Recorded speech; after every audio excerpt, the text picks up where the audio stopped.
Lift every voice and sing till earth and heaven ring with the harmonies of liberty. Let our rejoicing rise high as the listening skies. Let it resound loud as the rolling sea. Sing a song full of the faith that the darkness has taught us. Sing a song full of the hope that the present has brought us. Facing the rising sun of a new day begun. Let us march on till victory is won. I give thanks to my good friends and colleagues from the Poconos of Pennsylvania, Derek Edwards on the keyboard and his wife Nadine on vocals, who have extended to us a rendition of the first verse of Lift Every Voice and Sing. Good evening and thank you for joining us on this evening of Martin Luther King Jr. National Holiday. It is a blessing and a privilege for me for having spent time with these two Westminster Village independent living resident couples, Charles and Jean Morris,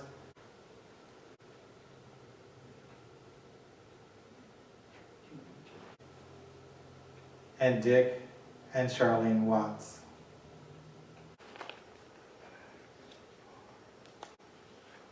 I want you to think while we reflect on the theme, Still Dreaming, a nonviolent, non-silent reflection on the I Have a Dream speech.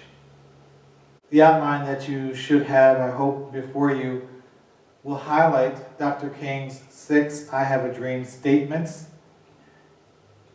And these two couples will wrestle through and acknowledge the statements that Dr. King made, their presence and their power today and for future generations. I'm going to read for you some of the text from Dr. King's I Have a Dream speech in no particular order, not necessarily even in the order that he spoke it, but just to give us some foundational background. Hear the words of Dr. King, and I quote, "We must forever conduct our struggle on the high plane of dignity and discipline. We must not allow our creative protest to degenerate into physical violence. Again and again, we must rise to the majestic heights of meeting physical force with soul force. We must pledge that we shall always march ahead. We must never be satisfied as long as our bodies, heavy with the fatigue of travel, cannot gain lodging in the motels of the highways and the hotels of the cities. We cannot be satisfied as long as the Negro's basic mobility is from a smaller ghetto to a larger one. We can never be satisfied as long as our children are stripped of their selfhood and robbed of their dignity by signs stating, for whites only.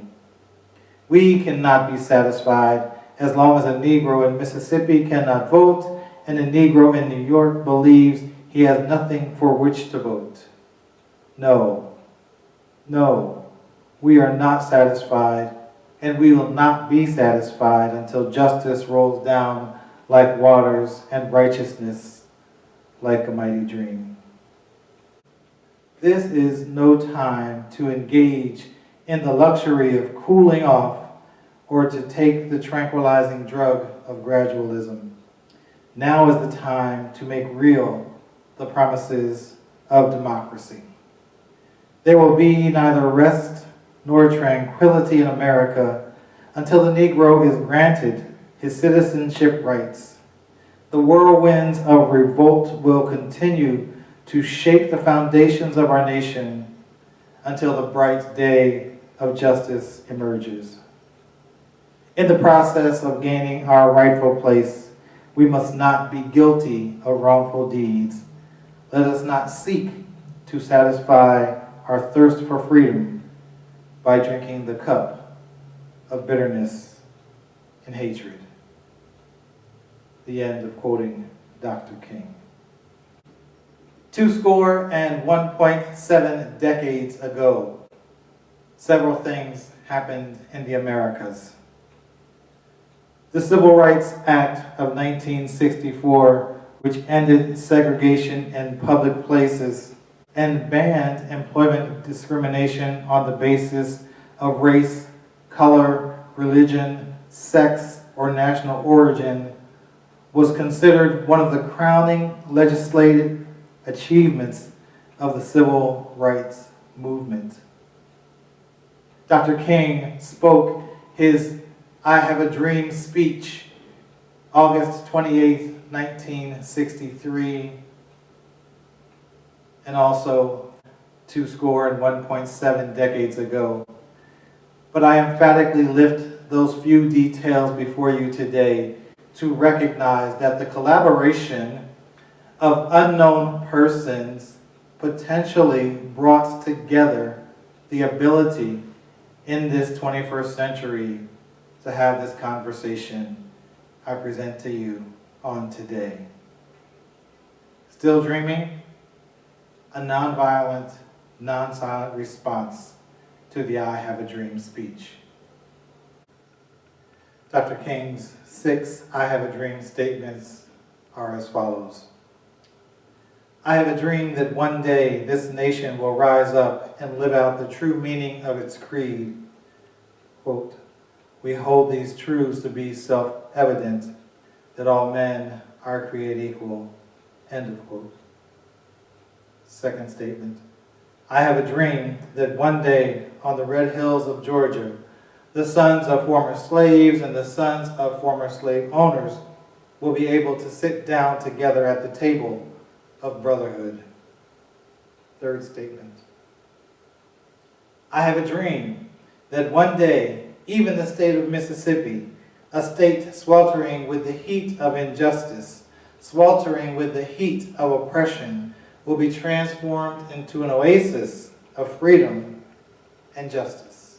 Number 4. I have a dream that my 4 little children will one day live in a nation where they will not be judged by the color of their skin, but by the content of their character. Number 5. I have a dream that one day in Alabama, with its vicious racists, with its governor having his lips dripping with the words of interposition and nullification, one day, right there in Alabama, little black boys and little black girls will be able to join hands with little white boys and little white girls as sisters and brothers. Number 6. I have a dream that one day every valley shall be exalted, every hill and mountain shall be made low. The rough places will be made plain, and the crooked places will be made straight, and the glory of the Lord shall be revealed, and all flesh shall see it together. 2 times interspersed between these statements, Dr. King recited, I have a dream today. I just want to spend a few minutes in conversation with these two couples and reflecting on how and are we still dreaming. I'll start with Charles and Jean Morris.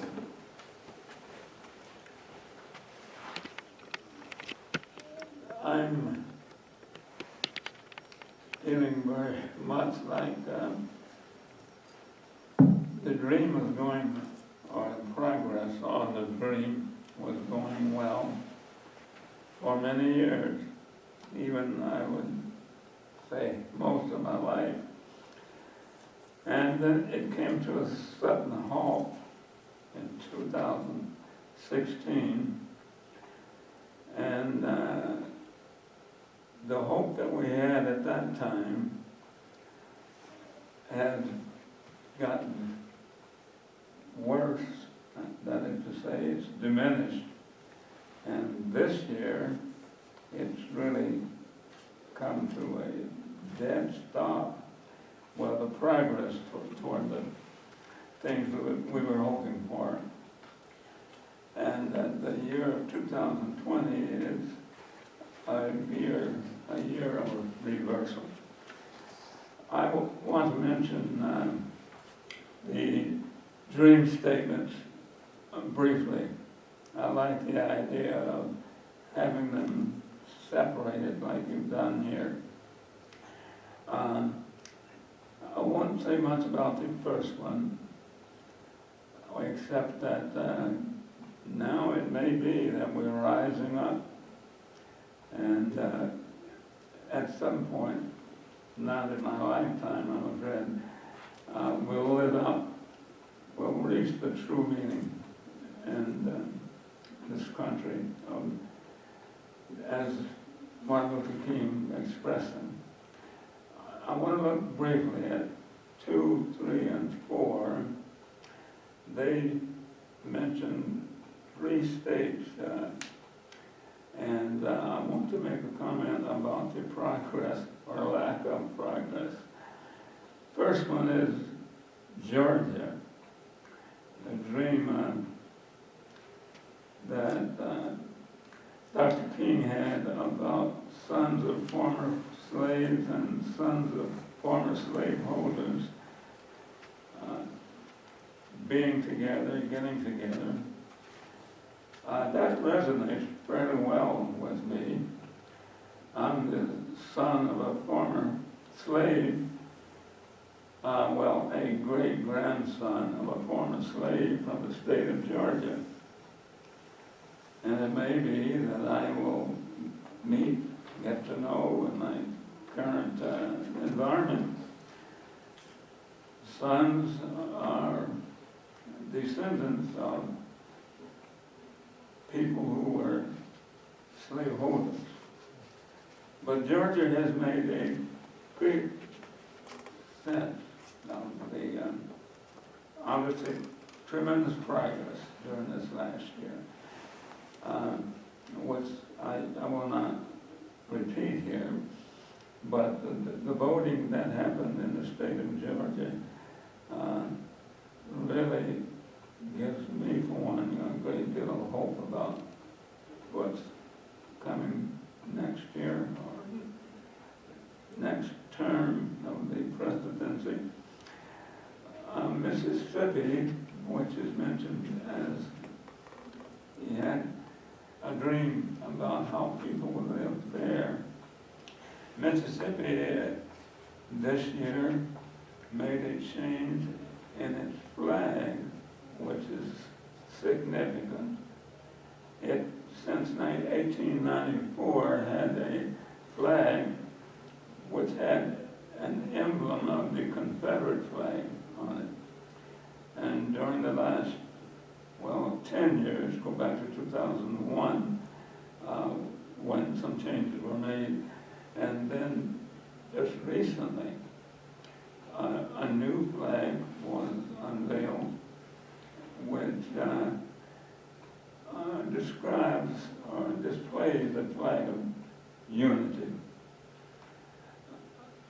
The third state, the state of Alabama, is the most hardcore, I'll call it, since it was the capital of the Confederacy at one point.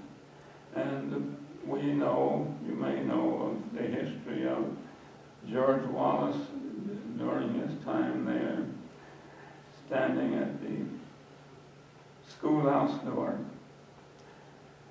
And then at the last statement, I have a dream that one day every valley shall be exalted and so forth.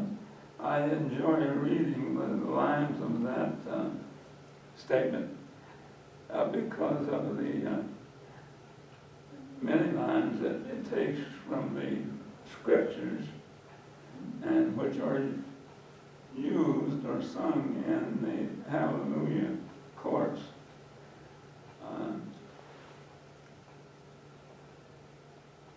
I'll share the time now with some of you. Those are my comments to start with.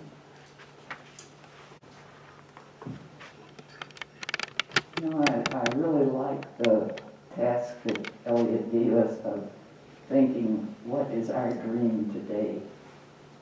And finishing that sentence, I have a dream. And as I thought about that and tried to rebirth my own imagination, I concluded, given what has been happening in our country lately, that one of the biggest tasks was to help people to move from a mindset based on I to one based on we. And so my dream kind of grows out of that, and also grows out of the fact that I've chastened myself out of thinking that I have no power to do anything, to realize that all of us have power right here in our own town, to have a voice and to be a catalyst for real positive change. So, my I have a dream would go something like this. I have a dream that the town of Bloomington, as a town, would see itself as committed to providing opportunities for every citizen, for the common good, to realize their potential. So that would be my dream, as to how to put flesh on that, and to have a town where the first question they ask when making decisions affecting our life in this town, they would ask, what effect will this decision have on people and on the health of the piece of the planet on which we sit?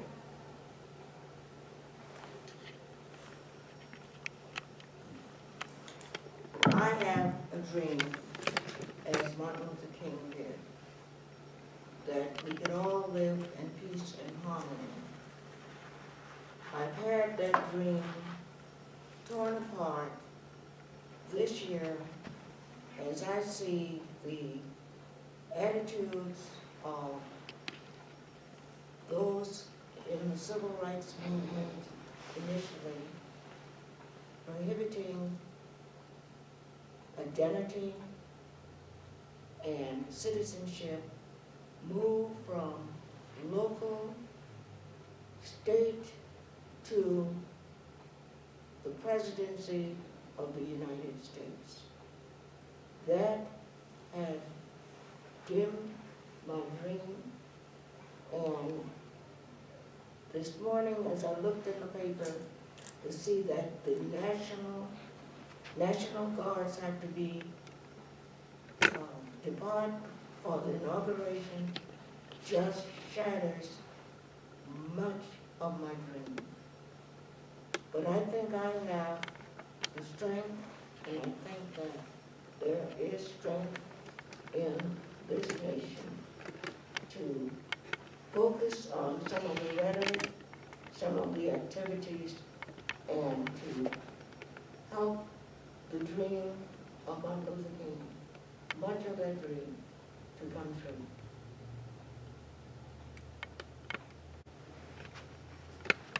One of the things that I feel is, in terms of what Jean just said, to have the capacity to see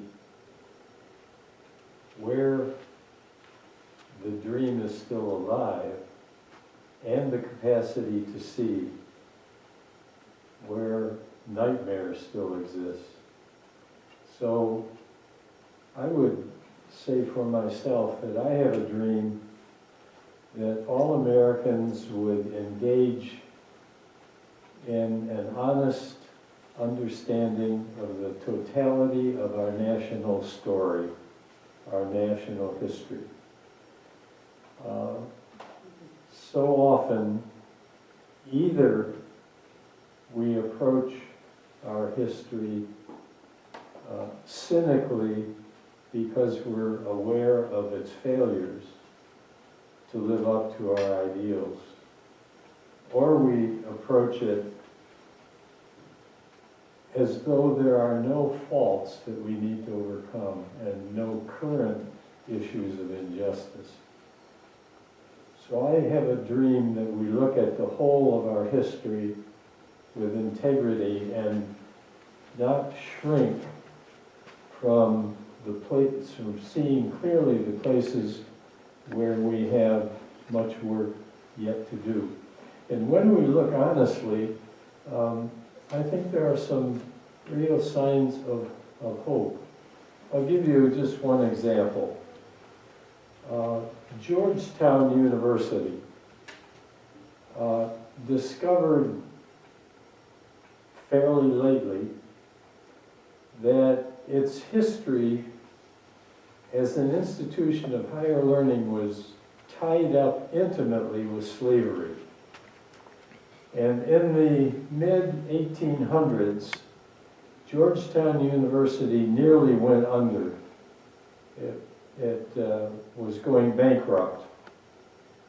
And in order to deal with that problem, they sold 272 slaves who had been working at Georgetown University and were significantly responsible for its growth and its health.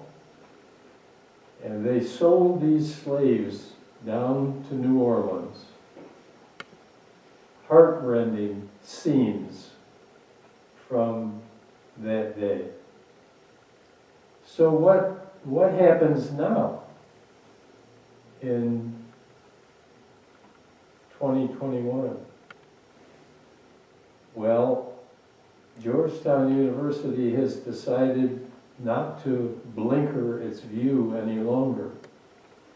They've engaged in a significant effort to locate every descendant they can find of those 272 slaves, to offer them an education at Georgetown University, and to face up to the fact that this institution of higher education was deeply entangled with slavery. And now other universities are following that.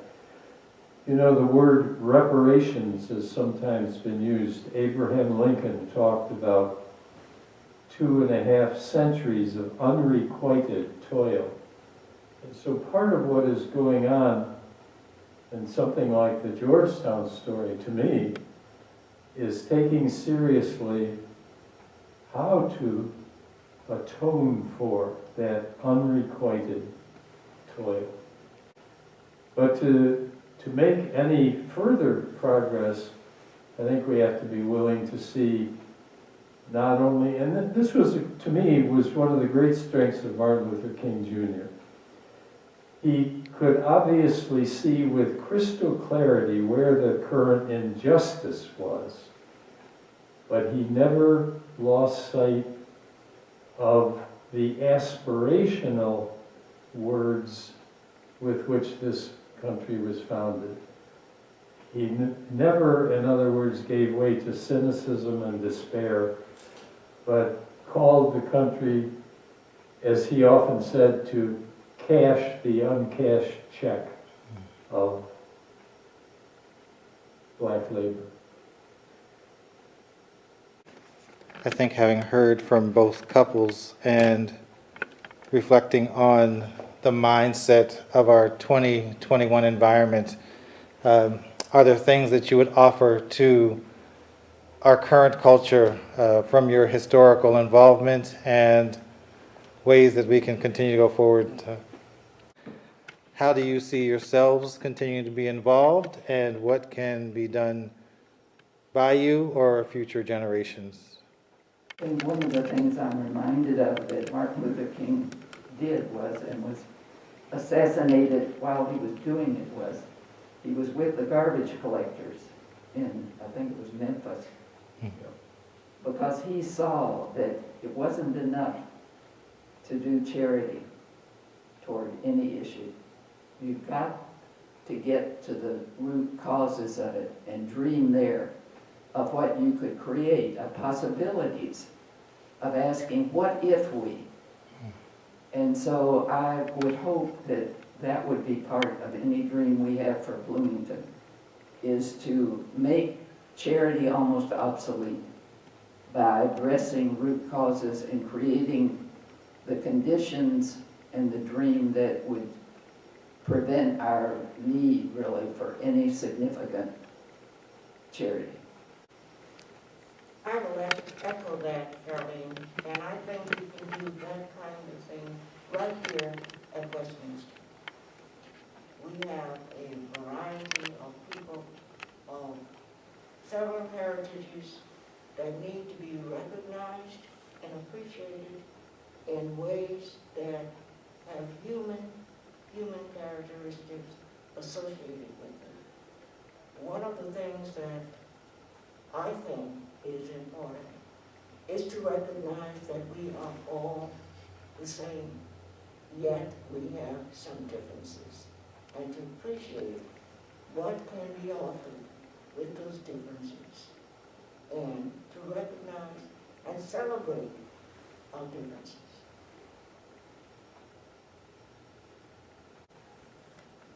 Not easy to do, but needs to be done. To think back 60 years or so ago, one of the things that started to make a difference in my perception in this country was the relatively new medium of television. Because we began to see in our own living rooms every night the fire hoses, the snarling dogs, the violence perpetrated against those who were struggling for their rights in the Deep South. So that the medium of television made a tremendous difference. Well, then, of course, there are no permanent victories, it seems, and so we had backsliding. When George Floyd was murdered, we had another technological revolution, namely a bystander with a camera. And suddenly, all of us could see what police brutality meant. It could not be hid from view or an after-the-fact news briefing. And that change went viral worldwide. All over the world were protests and outrage and cries for change. I don't think that we can ever rest lightly because so often we backslide. But I do find hope in the fact that so many millions of people were able to see in real time what gross injustice means and to vow to do something about it. Somebody has said that our problem is that we have in our country uncritical lovers. Everything is just wonderful. We have unloving critics. Everything is just awful. And what we really need is loving critics of our own country and critical lovers of our country in order to be able to move ahead. And to me, that makes a lot of sense. Another comment, as I think about the separate dreams, and I appreciate the way that you've organized this, Elliot, so that we can look at them in different separate stages of progress. And I mentioned that the progress in Georgia has been just super extreme as we see how voting can make a real difference. And the vote results that we've seen this year will have quite an impact on what we will see in the next 4 years, I believe. And also in Mississippi, which is not the only state that's made changes like, in their case, a flag change, but there in that state and in other states have also been changes in statutes, concrete stages, which will cause us or people to see how we've had to live under the thoughts and views of people who lived 100 years ago. The Confederacy, for example, which has its ties yet to many states in the country. And I hope to see more progress made of that kind. As I said at the beginning, my heart sank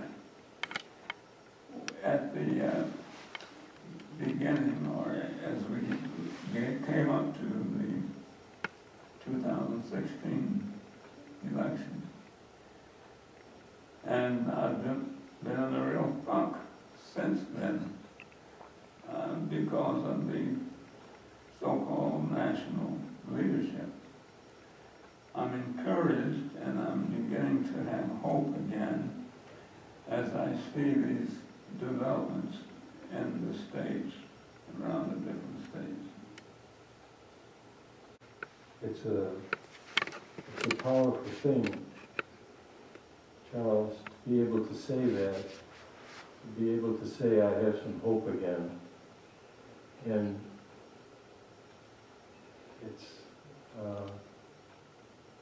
Martin Luther King had such what I would call a realistic hope. He had seen all the darkness. There's just no question about it. But never gave up the idea that we could redeem an original hope that had been sidetracked. Charlene mentioned earlier that he was killed while leading an effort of garbage collectors.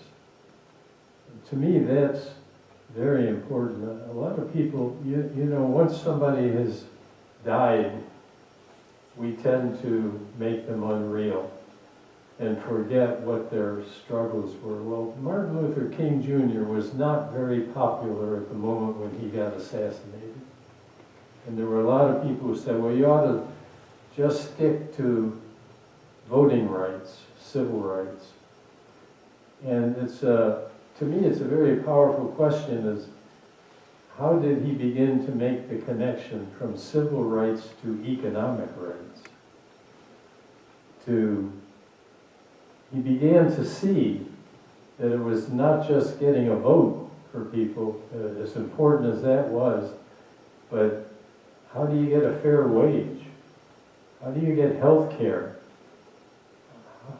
How do you deal with the great economic disparity in our country.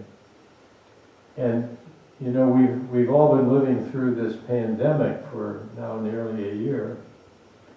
And one of the images that sticks with me, and we just saw it again in the last month, is pictures of miles, literally, miles of cars lined up waiting to get a bag of food.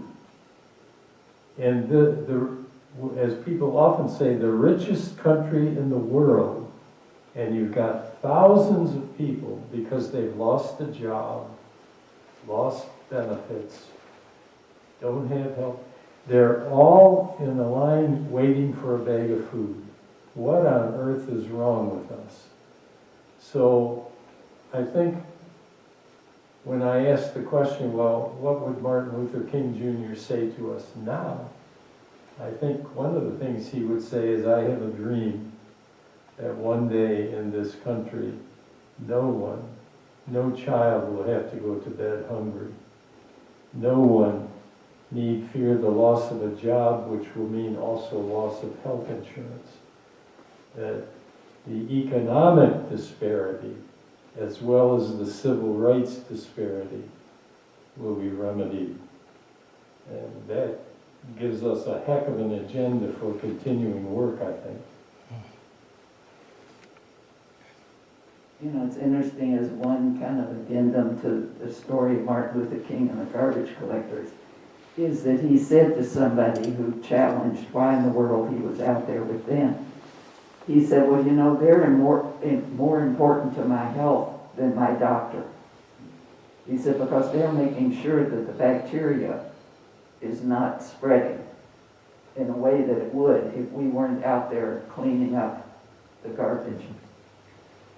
But the other kind of dream question that comes to me is, from this pandemic experience, what have we learned that would influence what our dream would be? And the thing that's come back to me, just as one little piece of it, is how suddenly at the age of 86, I realized how many other people, their contribution to my quality of life. And I had never really asked, are they being adequately paid for that labor of love that they have given? Whether it's the daycare center for my grandchildren, whether it's the truck driver that brings good food to the door of Westminster Village, whoever. And so I think part of my dream is that we, and use, which would be using the power that we have in our later years, to ask those kind of questions and then to get that question to those who have power to change that in our own town. I just have to add a word to that I remember watching on the evening news not terribly long ago. In the early days of the pandemic, when healthcare workers were leaving their shift and people were applauding, and one of them said, you know, I really appreciate the applause, but what I really need is a living wage.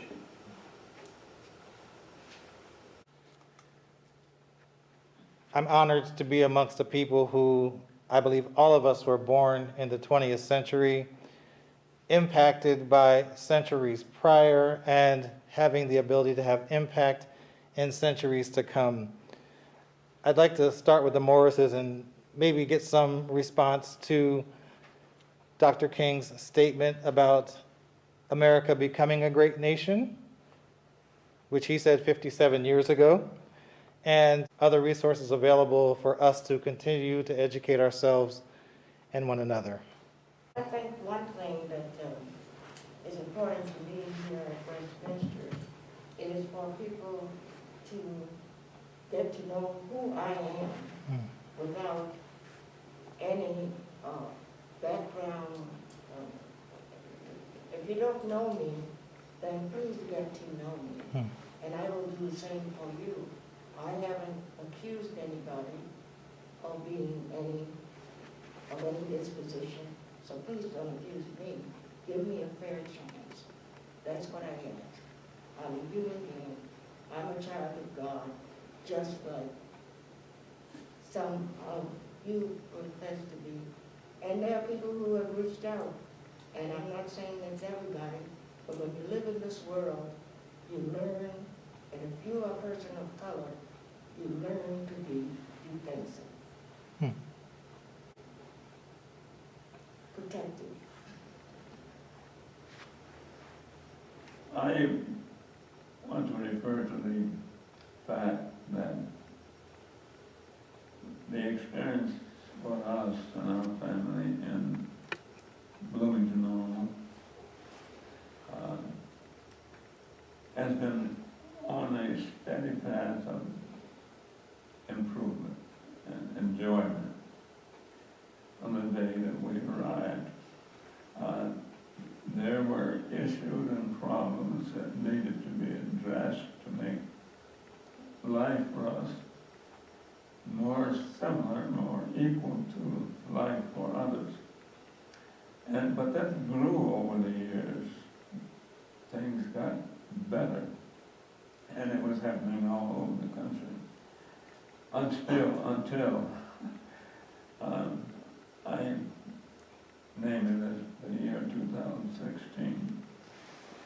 And I'm pleased, happy today that I hope we're getting a restart on the path of improvement, happiness for everybody, and hope now has come alive, I guess. I lost hope, I would have to say, 4 years ago, but in the recent developments countrywide, I can begin to hope again. Well, there's hope, but with some of what's going on now, there's still the challenges. There are still challenges to overcome and to face, and I think we all, regardless of race or creed, need to be realistic about what it is. Well, I think in closing here, I would just like to say thank you to Jean and Charles for all that they have meant to the Bloomington Normal community over the last half century, which has been huge. And mostly I would like to thank them for their personal gift of friendship to Charlene and me. Thank you, Dick. I echo that very deeply. It's been a serendipity of our lives. I think in closing, I would just kind of challenge myself and those who are watching. As oldsters or elders in our community, how can we use our dreaming power to affect the fleshing out of our dreams for how this community could, as I love to say, go wee all the way home and get excited about those kind of possibilities. Let's just at least start to have a conversation. And I'd just like to add to that, we are grateful, we are thankful, we appreciate all of those who have done so many things to make life for us in Bloomington Normal, in the United States, comfortable.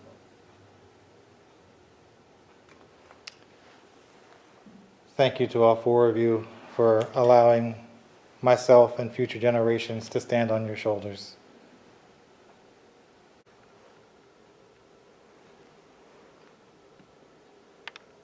A review of some of the resources that Charles and Jean Morris have collected for their personal library. Michelle Alexander, The New Jim Crow. Isabel Wilkerson, The Warmth of Other Suns. John L., Trail of Tears. Kamala Harris, The Truths We Hold. John Lewis, Across That Bridge.